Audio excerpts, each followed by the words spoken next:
most people don't know audiobook production is an extremely manual process and very time consuming. It can take even the best companies in the industry 7 to 10 hours of work to produce just a single hour of audiobook content. Our series of software tools use AI and machine learning to speed up the production, not to replace the humans involved in audiobook production. So your audiobook production team is focused on the creative elements, because audiobooks are an art form, and art, I believe, can only be done by humans, but doesn't mean you can't use the right tools to speed up some of the production elements. Welcome to Business Ninjas, brought to you by WriteForMe, where you'll hear from business leaders who are out there growing their business and slaying it every day. Learn from the masters. Let's get started.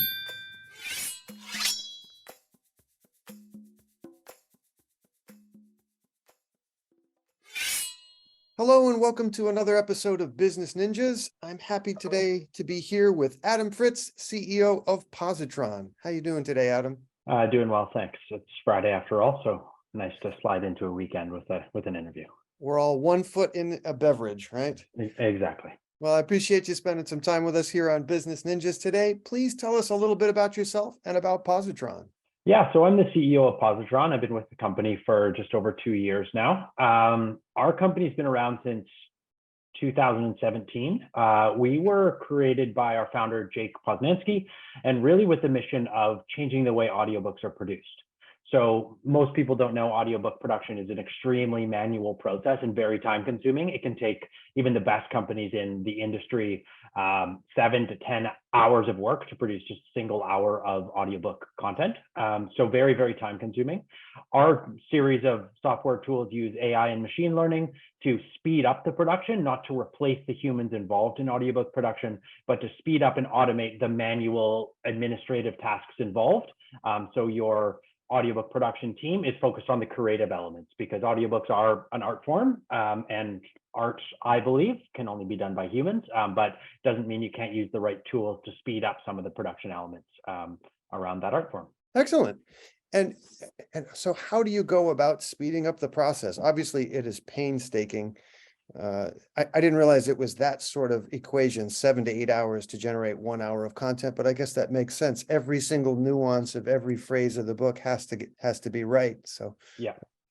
We have a number of different tools. We have some tools for what's called pre-production. So even before you start producing the book, a narrator, for example, has to read through the book and just make a note of every word they don't know how to properly pronounce, go do that research. We have a tool that will speed that up by extracting a list of complex words out of your book script, and then allow you to, with a couple clicks, automatically search that correct pronunciation in the Oxford Dictionary and some other resources.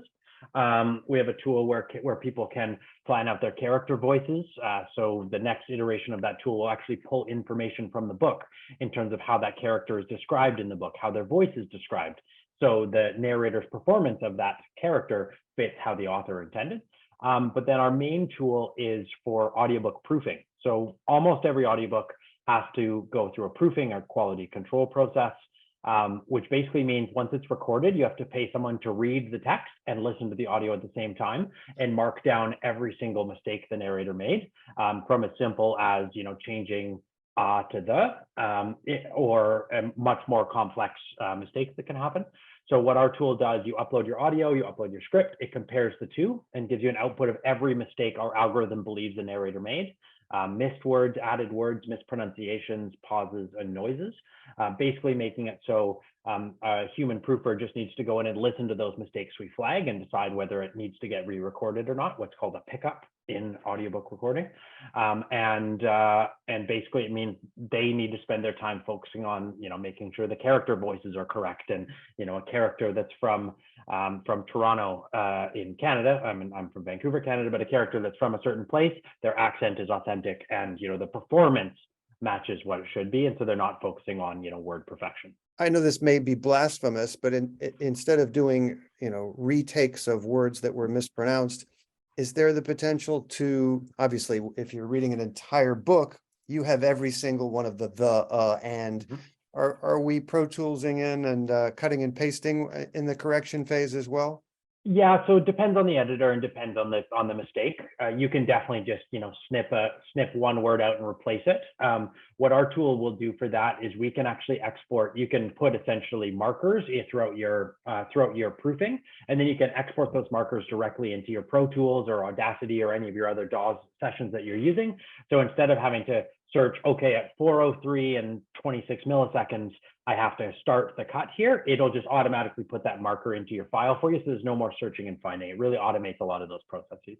Excellent. And what's your background? How did you end up at Pozotron? So my background is, it's been a winding road, I guess, in my career. So I got my MBA from San Diego State University, and it was a sports management program. So I thought I wanted to be a sports agent. Then I worked for 7 or 8 years in professional sports, in professional soccer, and as a good Canadian, professional hockey.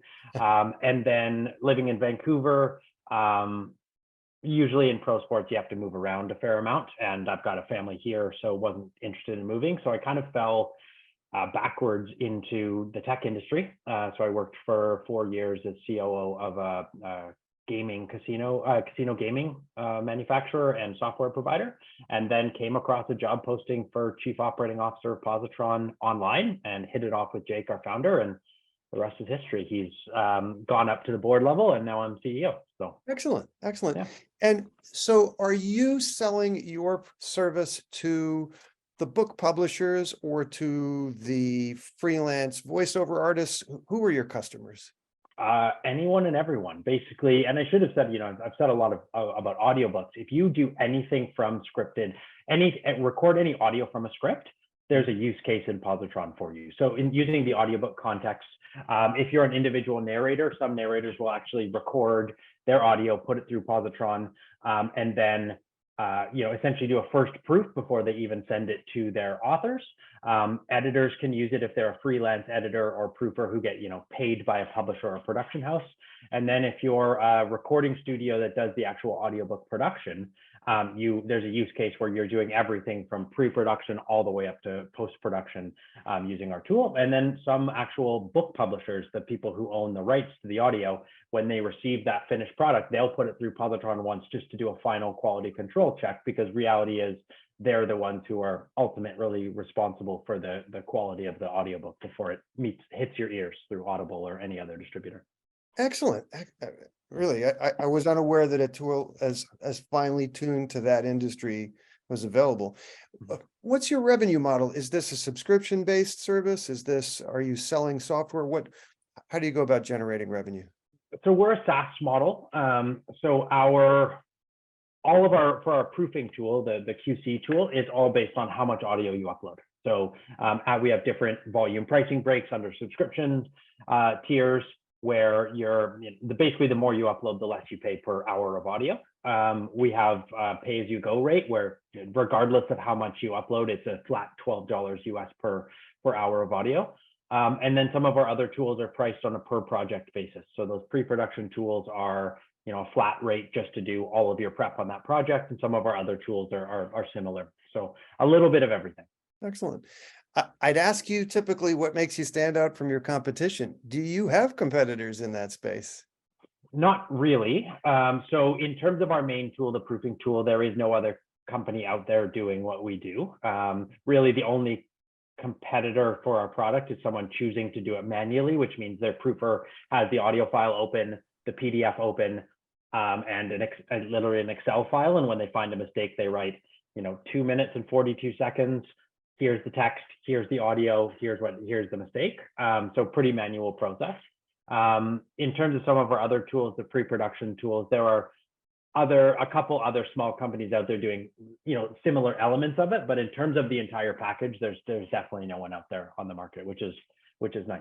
I would imagine the coffee budget would be cost prohibitive in the context of what your service costs for someone to sit there and do what your system can do in an automated fashion. Exactly. Wow. Tell me about the last couple of years. COVID has been, let's say, proved challenges and opportunities to everyone. And I would think that as people hit the reset and resignation button, some people found their way to a career path recording books at home. Have you been able to grow the business in the last couple of years? COVID hasn't really affected us whatsoever. We're a fully remote business, so it's not like we needed to shut things down and move everyone to working remotely, because our team's already remote in three different countries, Canada, the US, and Ukraine. And we actually have one employee in Poland, so 4, I guess. In terms of the industry, it's been growing double-digit percentages year over year since before 2010. So the audiobook industry is growing. There was a huge boom in home narration during COVID for obvious reasons. Production studios needed to get shut down, but there was also a huge number of people who were let go from their regular jobs and got into voiceover as somewhere between a side hustle and a new gig. I believe some of those people will get, for lack of a better term, pushed out of the industry just because it's a very competitive industry and it's a very challenging job for people. But really, our company has been able to grow significantly. We've been growing triple digits percentage-wise year over year. So very, very positive growth. And it's hard to identify what of that is our natural growth trajectory as a startup and what of that is caused by COVID. But looking forward with what's likely to continue to happen in the economy, one nice thing is that if you look at an example I read in an article a little while ago, was one of the things that does best during an economic downturn is women's cosmetics, which seems counterintuitive, but that's just one example of when people stop spending big money on things like travel and really expensive things, something small that makes them feel good. So in women's case, a new lipstick or something like that booms because it's an affordable luxury that people can use. I use that example because our business is based entirely on content, and there's an insatiable thirst for content, audio, video, whatever these days. And I believe as the economy turns down, people are more likely to keep their Netflix or Audible subscription because it's $10 a month or $20 a month or whatever. It's an affordable luxury. So I don't believe the demand for that will materially decrease. So I think it actually won't, that knock on wood, the economic downturn won't have a much of an impact on our. Historically speaking, the entertainment industry has always boomed in depressions, especially, I would say movies, theater tickets, but these days when you walk into Costco and there's an affordable 65-inch TV right there, yeah, and the booze in your house doesn't cost what it costs outside of the house, et cetera, et cetera. Exactly. But, there's so many ways to consume media now and content, which moves me to my next question. Tell me what role content and content marketing have played in the growth of Pozotron. So it's something we're actually really starting to focus on right now. We've just hired a new director of marketing and operations named Lindsay, who's also in Vancouver, actually. And she's going to be really leading that. We've had a company blog where we post called Audiobook Essentials, where we post any number of different elements about audiobook production, everything from specifically relating to Pozotron to more white paper content on general trends in audiobook narration and things like that. I'll be honest, we haven't been super targeted on that because we've had a couple employees doing bits and pieces of that, but with Lindsay coming on board, it'll be a really good opportunity for us to get really targeted. And has been very cool. She's only on today was day 10 for her in the company. So coming from a content marketing and digital marketing background, but not knowing the ins and outs of the audiobook industry, it's been funny to see the light bulb go off numerous times. Oh, that's a piece of content we can write. That's a piece of content. So really our marketing approach from the narration and more the B2C side has been just engaging people through places they already gather, whether that's Facebook groups or conferences and things like that, and then starting to engage them less about like going into a direct sale and more into asking them questions, what's your audiobook workflow like and that kind of thing, and then using our knowledge to help get in on a sale there by talking to them about how we can help their workflow. And then a lot of our content will be similar, tips and tricks for how Pozotron or other things can help the efficiency of your audiobook production. Hey, it certainly helps to be the only player in your space when it comes to marketing, right? And exactly. And it does sound like you have a no-brainer of a product. I mean, I can't imagine the amount of time saved by using your service. All right, switch gears. Tell me something that you'd like to be celebrating personally and professionally 1 year from now. Well, personally, I'm hoping my house renovation has started and finished by then, but the permitting process is going slowly, but that's totally not related to work. 1 year from now, professionally, I we have a goal where our tool, I mean, we have revenue goals, but I don't need to get into that right now. We have a goal where I can get into two. One, on the development side, currently the way our tool works, you upload your audio and it takes a little bit of time to process. We'd like to get to the point by sometime next year, let's call it 12 months from now, where you can actually record live in Pozotron and get live feedback on your accuracy. So we're calling it real-time proofing, where I mean, selfishly, I've got two little boys who are 5 and 7 years old who are working on reading, and it would be really cool for them to be able to use the tool and get live feedback. And one of my goals for the company is to license out some of our APIs for something like that, which is help struggling readers or learning, emerging readers, I guess would be the right term. The other one would be, by our best estimates, we process between 33 and 50% of the audiobooks in the United States last year through Pozotron. Wow. Probably around 30 to 40%, but it's tough to obviously get the exact number of audiobooks produced in the US last year, and we'd like to get that in excess of 66 or even 75% by the end of this year. So that's the goal. There's probably an entire other educational market out there for you to go grab as well, because the tool is obviously fine-tuned to help people learn how to read. Exactly, yeah. Fabulous. Adam Fritz of Pozotron, thank you for spending some time with us today on Business Ninjas. Please tell everyone what your URL is, where they can find you, and what social media channels you're using these days. Yeah, so we're www.pozotron.com. That's POZOTRON.com if you're in the US, or POZOTRON.com if you're in Canada.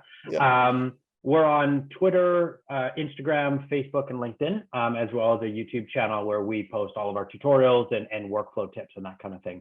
You can also check out our company blog, which is audiobookessentials.com, which will be getting a big revamp in the near future. Excellent. Well, you got to remind the Americans that Pozotron.com doesn't have an A at the end, right? Exactly. All right. Couldn't resist. I was actually born in Montreal, but that's a whole other rabbit hole to go down. No problem. Adam, thank you for spending some time with us. I wish you and yours all the best and continued success at Pozotron. It sounds like it's a no-brainer that's in your future. Perfect. Thank you very much, Andrew. Great chatting with you.